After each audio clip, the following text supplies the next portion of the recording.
here we stock all the bottles here in the winter. We can put a bit more than half of the production here inside. It's 20 degrees normally, so it's a system working as a warming in the winter and cooling in the summer. It's a two-side system, and we keep the bottles horizontally for refermentation. The warm chamber is necessary for having a good start of refermentation in the beginning, in the winter.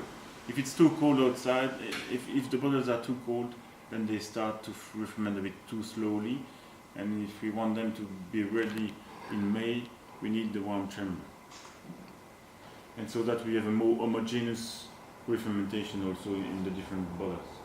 So the Gueuze is staying 6 months before selling, and the fruit beers are staying minimum 4 months for the Quetch and the Mûr.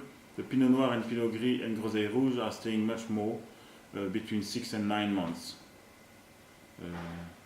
These 3 fruit beers are taking more time than the 2 other ones.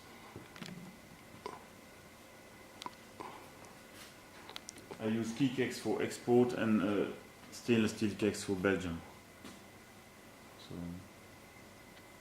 but we already packaged and a lot of the production. We sold nearly a half of the production now, and we still have one half to sell in September and October. And normally in October we will be nearly sold out. And then you start brewing again? Well, we start getting the wort again in November probably, right? We're going to start blending in November, but we get the first wort only in January because we need to make space. We can't get the wort in November or December, because otherwise we will be obliged to cover barrels that we will need after, so it makes no sense. So we need to empty, to make a lot of blends. Then only we can get some... with the small barrel system that I have, I'm supposed to do a lot of blending before getting new wort. So normally the first wort should come in January. I will do my best to get it as early as possible.